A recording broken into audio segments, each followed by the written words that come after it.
So we are starting on the next panel, which is technology in sports. As you know, like technology is having a tremendous impact on sports and redefining a whole spectrum of activities, all the way from how teams prepare for games to how fans follow the sports. And we have a great lineup of panelists. Please welcome Kabir Ahuja, who is an associate partner and leader of sports practice at McKinsey & Company. We also have Paraag, who is the president of 49ers. We have Vishal, who was founding team member of Cricinfo, one of the first cricket websites. Then we have Montoya, who is chief technology officer at Sacramento Kings, NBA. And finally, we have Mathai, 5-time Emmy Awards winner from NBC Bay Area. Raj.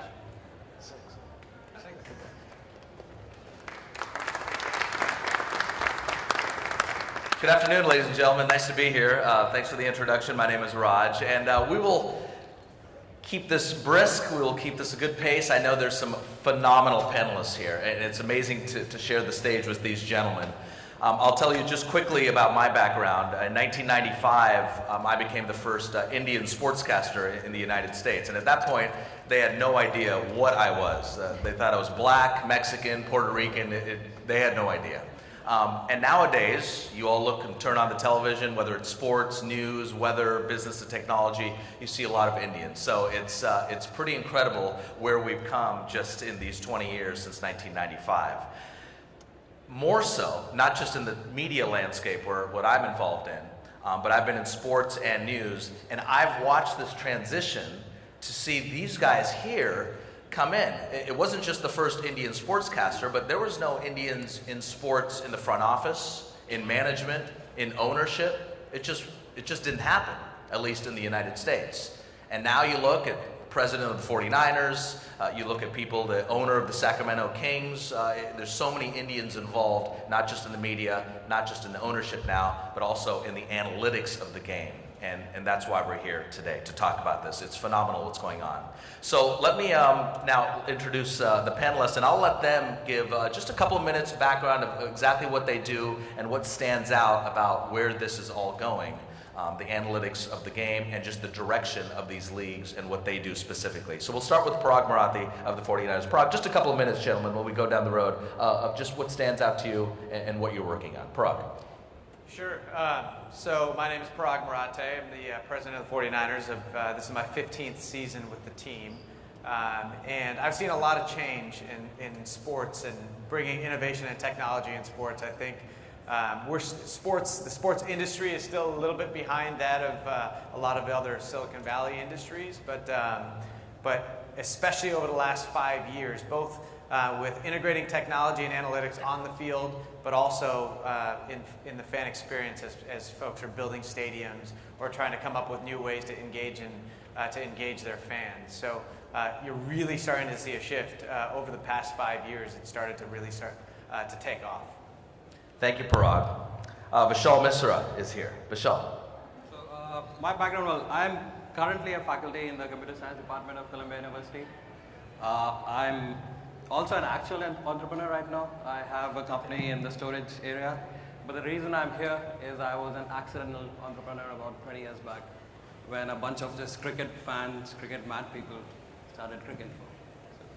So that's basically my... So you started the leading global cricket site.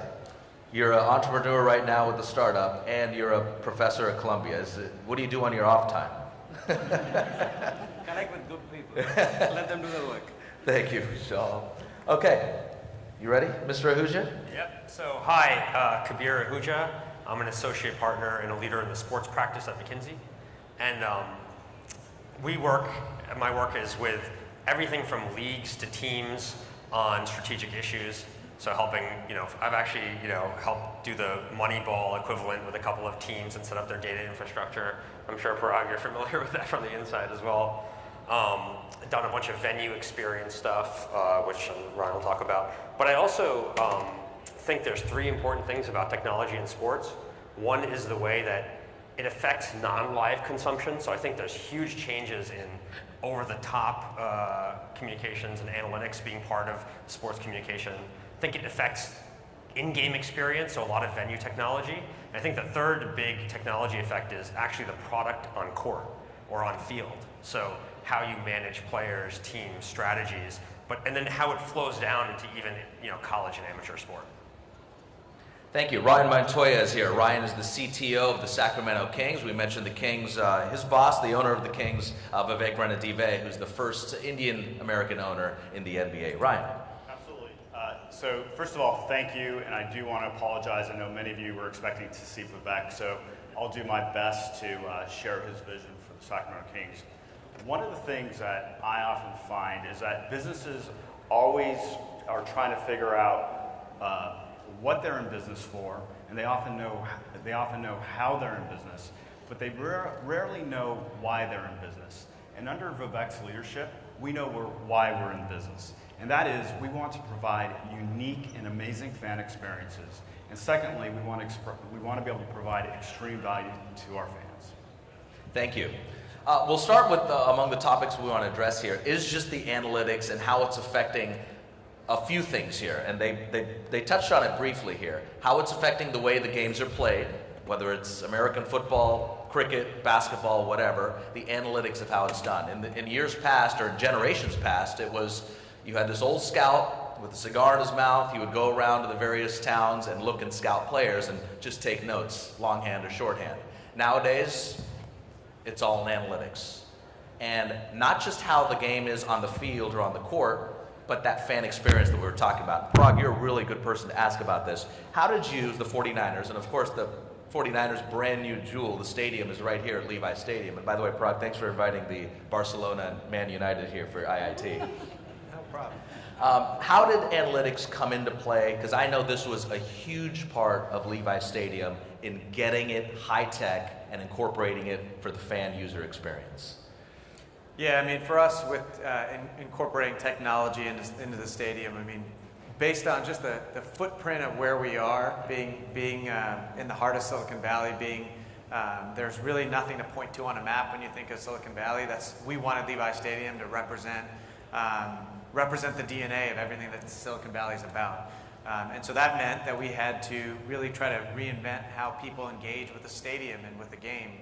And one thing I should say is that it's important to note that we didn't want to do technology just for technology's sake. A lot of times people will over-tech things.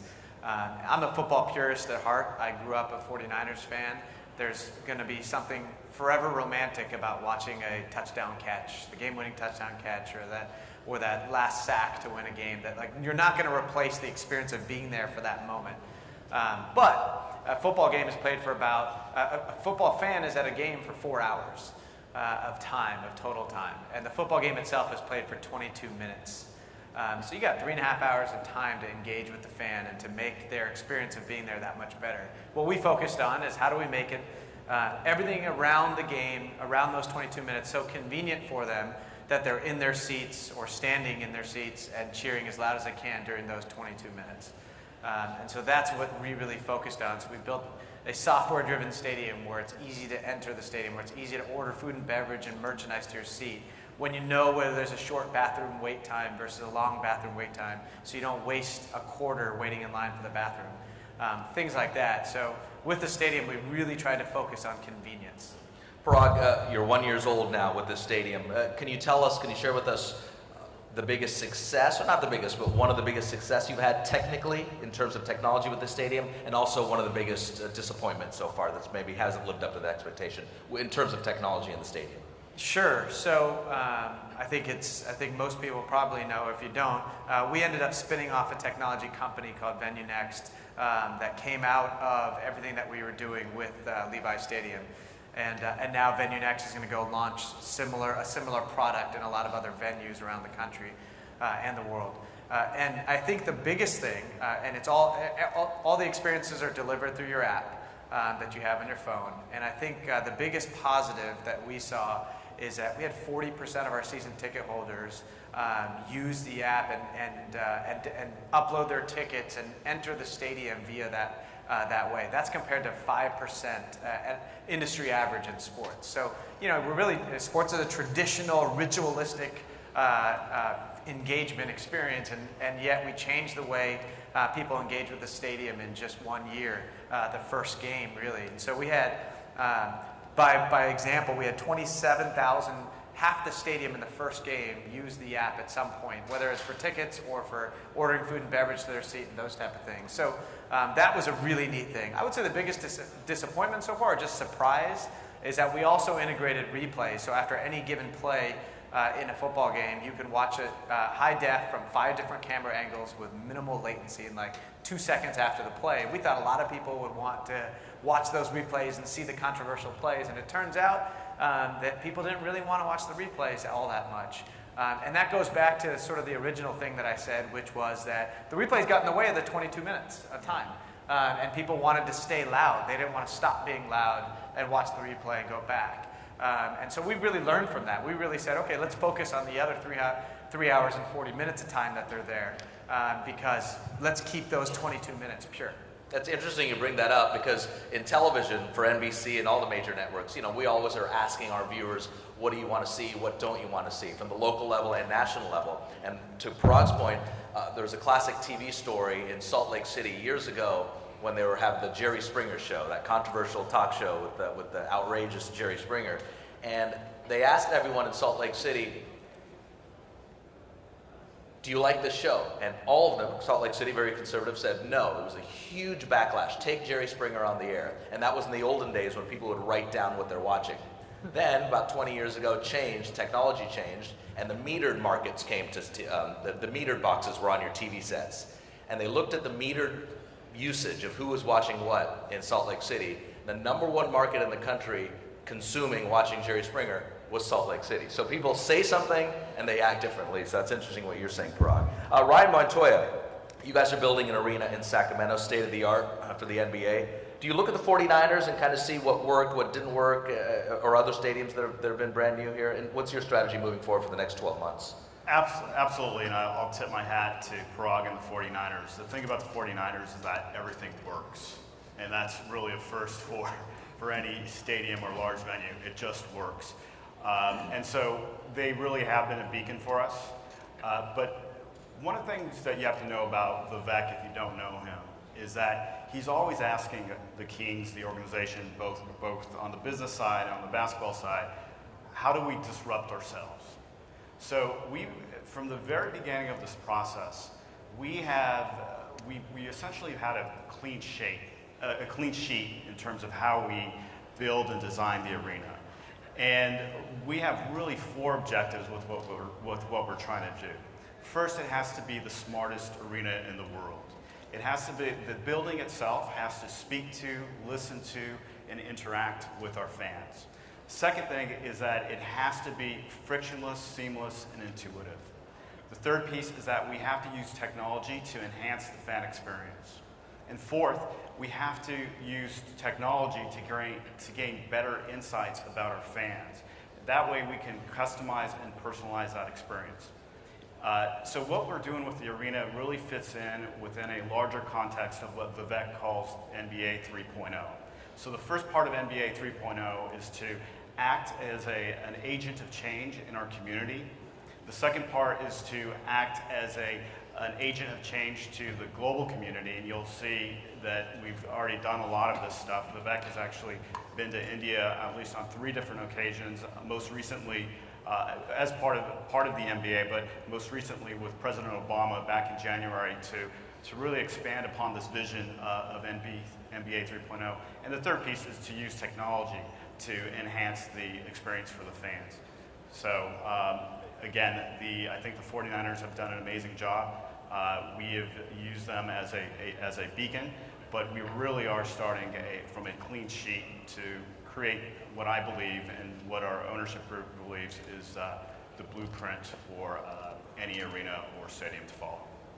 Kabir, Ahuja, you're with McKinsey, so you travel around the country and you go to these sports clients and leagues and teams. What do you see in terms of some of the maybe mistakes that these leagues and teams are using?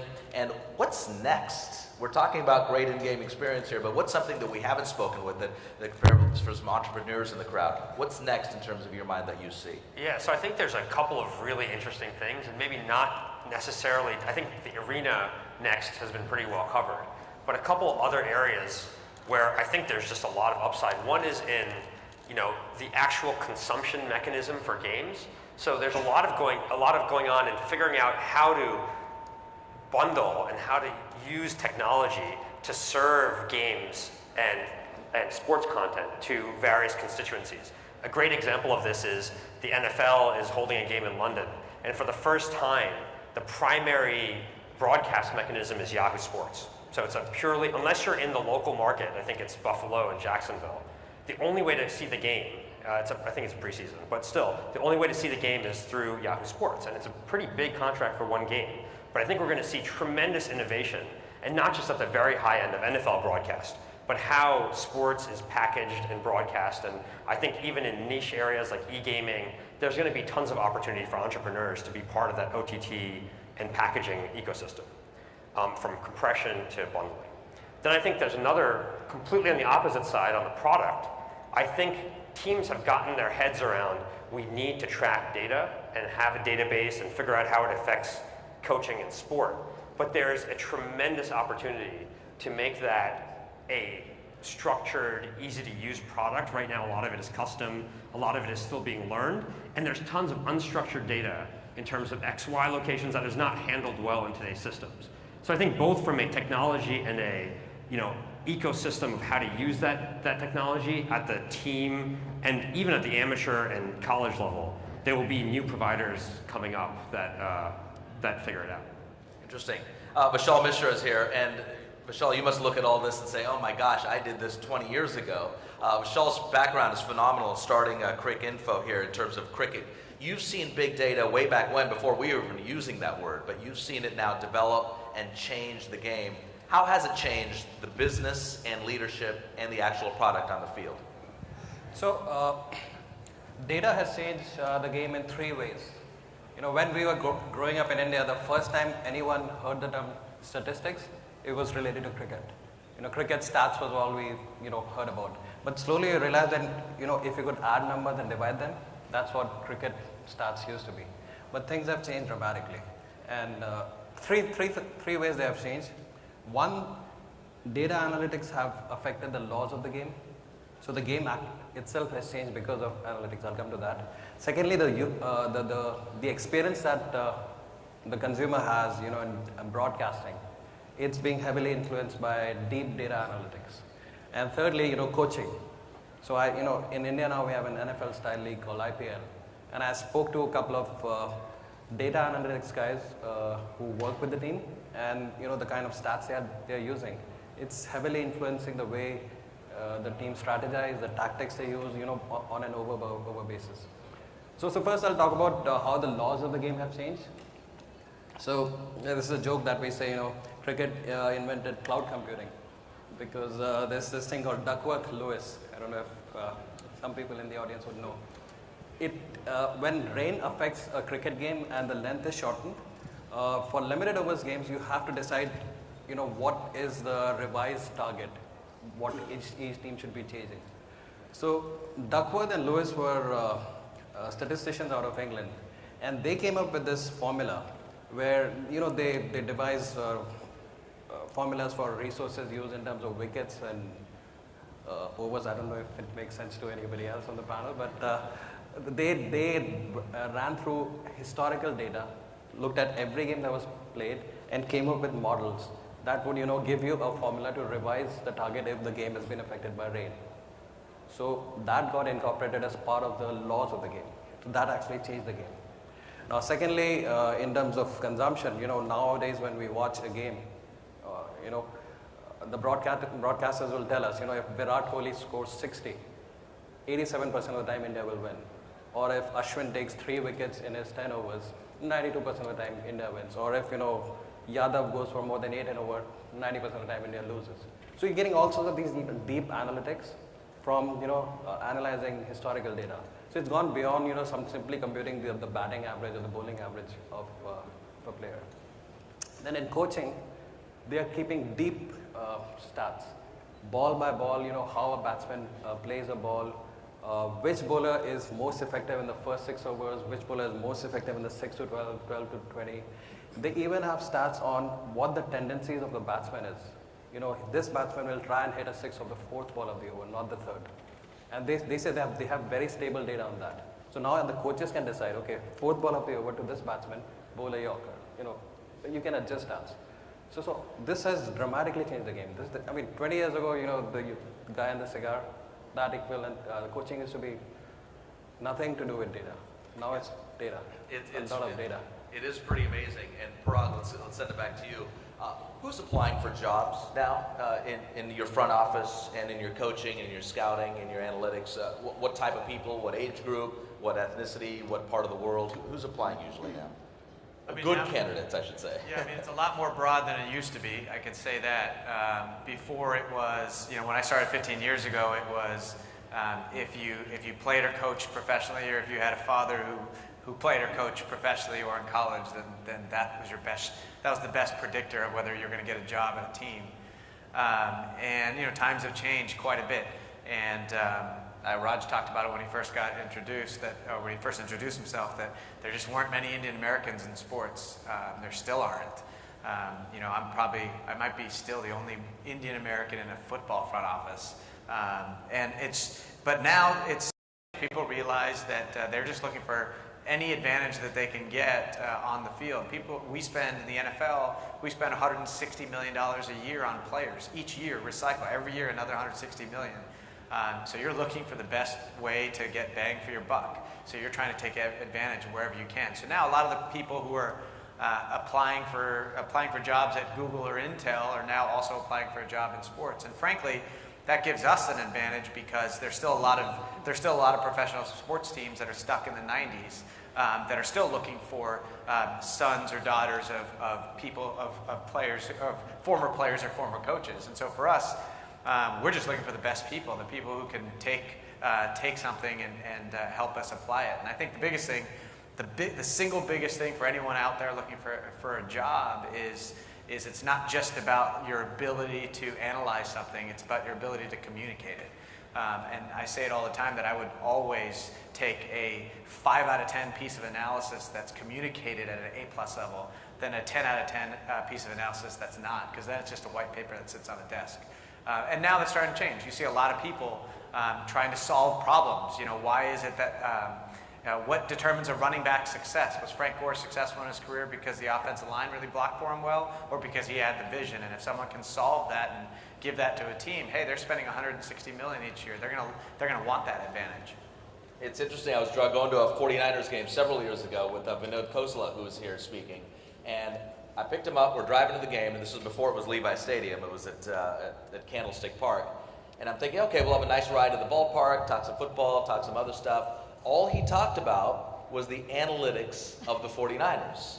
And I got out of that car, my head was hurting, but that was several years ago, and that's how the game has developed. We were talking about, he was saying, 49ers don't need that old school general manager anymore. They need someone that can work the computer, work the analytics, and of course also know what they're talking about in football. Vivek Ranadive, Ryan's boss with the Kings, had the same thing. Said several years ago, I want to know where on the court where my players, whether it's Stephen Curry or DeMarcus Cousins or whoever's on the court, where that player feels comfortable taking a jump shot, at what point in the game? Is it in the second quarter where there's no pressure, or is it with 20 seconds left in the fourth quarter? Where statistically is that player comfortable taking a jump shot? Thinking like that is foreign compared to where we were just a few years ago. So that's the direction that I see from a media point of view and an ownership point of view going. Raj, can I ask Yeah, Kabir, I was about to go to you right now. Well, I want to ask you a question, Yeah, actually. go ahead. Is that allowed? Yeah, I guess so. I'm surprised, there's so much analytics out there now. And the consumers, for me, one of the things is the consumers of sport, right? Now, some of them are so avid and understand per of a player in certain situations, like really detailed analytics. But there's still a large majority of people who are casual fans. So how do you, as a sportscaster, or someone who has to talk constantly about this, integrate or go to both of those audiences, or do you choose one?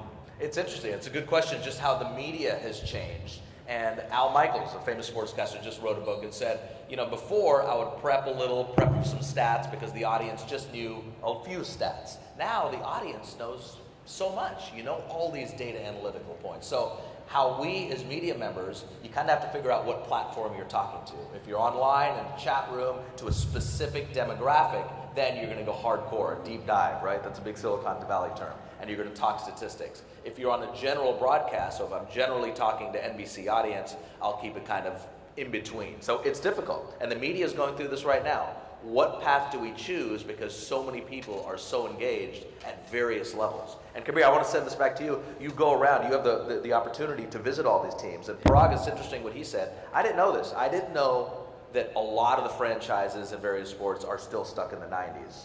Do you see that, Kabir? Trying to fix that. Yes, I do. And I see really, really different. One thing that's really interesting is we did an analysis a couple of years ago and said, maybe even just last year, and said, how many data analysts does each NBA team have, and how many open positions are listed on their site? And the range was from a total of 2 to 10. And these are small, relatively small businesses. And you can see a factor of 5x in the difference of staff that they're looking for to handle their data and analytics. That's a huge range and a huge difference in actual delivered capability of data and analytics against the product or the team, right? And so I think that the lower end of the spectrum, it correlates to, you know, more traditional ownership, more traditional coaching. So you really need alignment through, you know, ownership, president, GM, coach, some version of a real advocate in that chain for that number to be on the higher end. And I think, you know, Paraag and, you know, they're leaders who are causing them to be on the higher end of that spectrum. But certainly there's a lot of teams still on the unsophisticated side. Is there a certain league that's lagging, or a certain part of the country that's lagging? Who's kind of lagging behind? Is there a trend? Yes, so big markets tend to get there first, but largely because they have a bigger envelope to work with on the non-salary cap side with which to spend on front office and the supporting staff. So I think that's not 100% correlation, by the way. There are big teams that are still way behind. But it does tend to be in markets that can afford high quality staff, where they get, and it's chain, it's like they get really good forward thinking people, and then those people are able to go and get the budget to staff up analytically. Okay, let's talk some dollars and cents here. Ryan, let's start with you. Give me a couple ideas, 1, 2, or 3 of some opportunities here for entrepreneurs when it comes to sports and technology. Absolutely. So before I get to that, I just wanted to add, it really does start at the top. And so with us, for the Kings, we are in a very fortunate position to have Vivek as the majority owner of the Kings. I mean, he's known as Mr. Real-Time. This guy, if you read any of his stuff or know anything about him, what he said 2 years ago, people are beginning to talk about that now. So that whole mentality really shapes the entire organization. In addition to Vivek, we have people like Paul Jacobs, chairman of Qualcomm, Andy Miller from Apple, Chris Kelly from Facebook. So it really is part of our DNA. And out of that has spawned different parts of the organization. For example, we have what we call the engagement lab.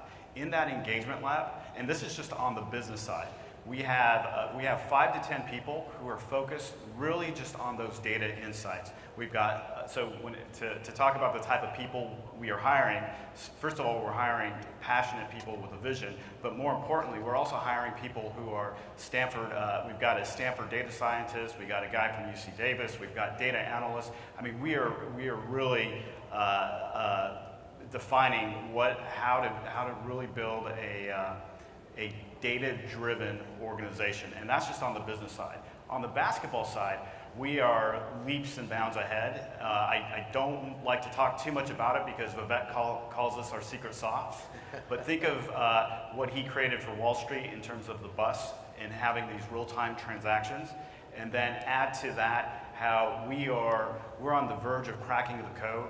When you think of data and big data problems, you often run into issues with variables, models, and human error. And through artificial intelligence, we've really figured that out. So Now that's a hell of a tease. When do we get to find out the secret sauce? yeah, you're starting to see it. Soon. Okay, Yeah. great. Well, one of the great parts about sport is it's measurable outcomes, right? Like, we'll see it when you guys start winning, right? And then I forgot to answer your question. So Yeah, for those one or people- two opportunities so, here. Yeah, one or two opportunities. So the first opportunity, and this is how we visualize an entire fan experience, and that is the mobile phone is the most persuasive technology known to man in the last 5 to 10 years, maybe forever. So if you can figure out how to have that intersection between sports and that mobile device, then you're in. The second thing is, and I'm actually looking at my friend out here, Jay from 3D4U, we have been experimenting with virtual reality for the past 2 years. We were the first team to actually use the Oculus Rift as a sales tool. And then over the course of the last 2 years, we've been experimenting during our games to bring that virtual experience to not only fans in the suites to give the owner perspective or the player perspective, but also to these kids in Mumbai so that they can really partake of that game. And so we were actually with Jay at the Summer League with his latest version of software and cameras, and I'm really excited about that. So there's lots of room to grow in that area. So those would be the two technologies. Thank you, Ryan. Okay, Vishal, Misra, one or two opportunities that you see that can incorporate sports and technology. So again, speaking as a fan, I think if you use technologies like what Paraag mentioned, you have real-time replays and things like that. If you somehow integrate that with social, you have these guys on Twitter who are big fans, who have a lot of followers. If they are allowed to take these feeds and produce their own angles and analyze, I think that there's a lot of interest or opportunity out there. So if you could somehow, not to take away the broadcasting job, but these guys, if they can enhance the second screen experience, I think that seems interesting to me. Okay. Sort of, going back to the cricket for days, but adapting to what's available today. So combine it with the social experience, Yes, with the yes, technology. yeah. We have some questions now through the app, by the way, for the IIT. Paraag, we'll do this for you. One technological innovation over the past few years that you have benefited, or the 49ers have benefited most from? Technology. It's probably, obviously for us with what I talked about with Venue Next, it's probably just how mobile phones and smartphones and apps have really taken off, because that enabled us to have a very flexible software-driven stadium and a lot more people engaging with it. In fact, this coming year, we're going to go purely mobile. We're not printing commemorative tickets, and everyone's going to be using it. So I think just the ability to do that and how people can interact, that's probably the biggest thing off the field.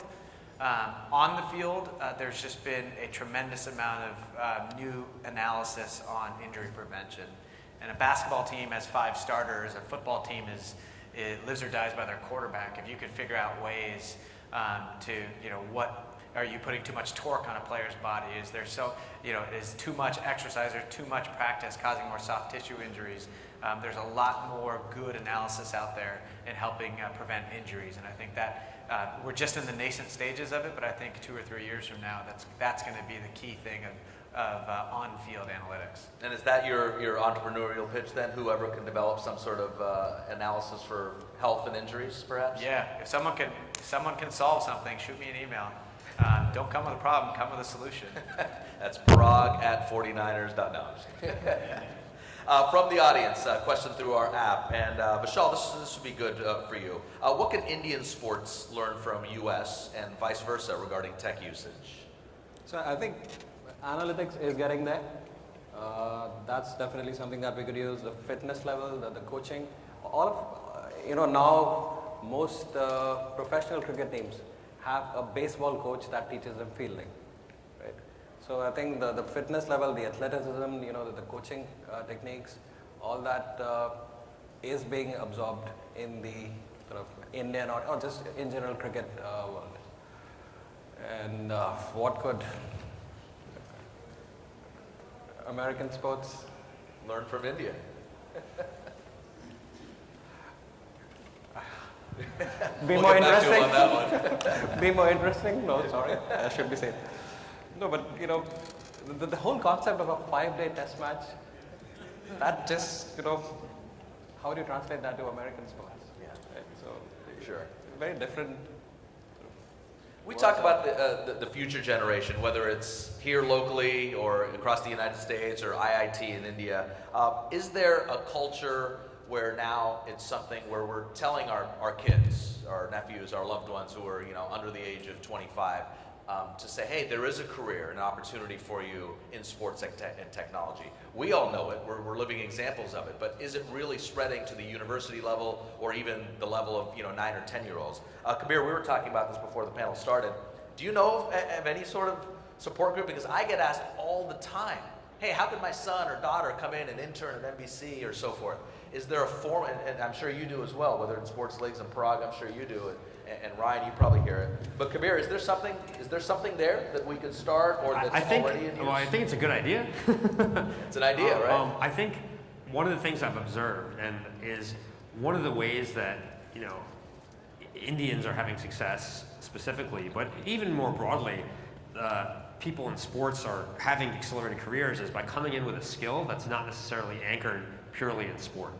So I think there's an interesting also story to tell about career paths that get you into sport that aren't necessarily just pure sports the entire way there. And that's a perfectly valid path, but I think, just from all the ways you can even see here, politics and, data engineering and data website creation, like web server creation, the paths are very many.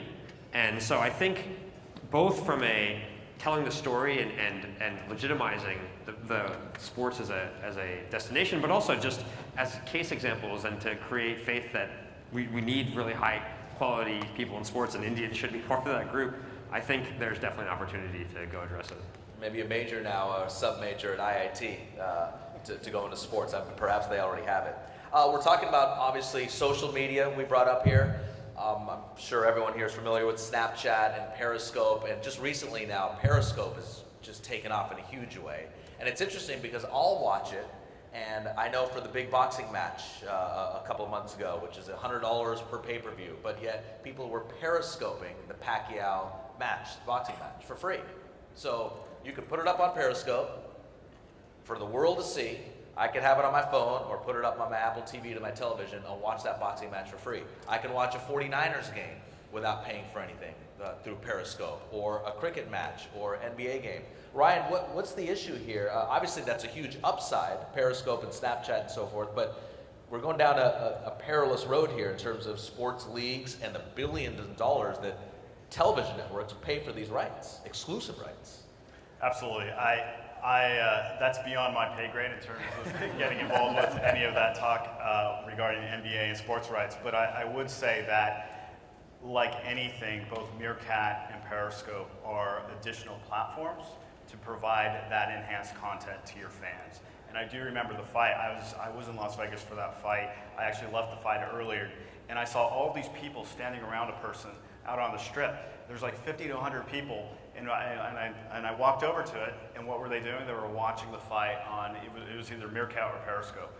So I can definitely say the Kings, we've been using both Meerkat and Periscope for a while now, and it's just another avenue for us to reach and engage our fans. Paraag, I used to be an NFL employee, as you know, and I know with the NFL, firsthand, it is so driven about this is our content, and if you want some of it, you've got to pay for it. But from a 49ers perspective, a management perspective, not just here with the 49ers, but with the National Football League, how do you approach this? Obviously, there's no answer yet, but how do you approach a Periscope and Meerkat, broadcasting these games for free? Yeah, I don't think it's that much of a threat at all. I mean, yes, the NFL is very, very restrictive and very strict about managing and controlling their content. The reason why I don't think it's a threat is that it's kind of the worst of both things. There's something really special about being at the game and physically being there.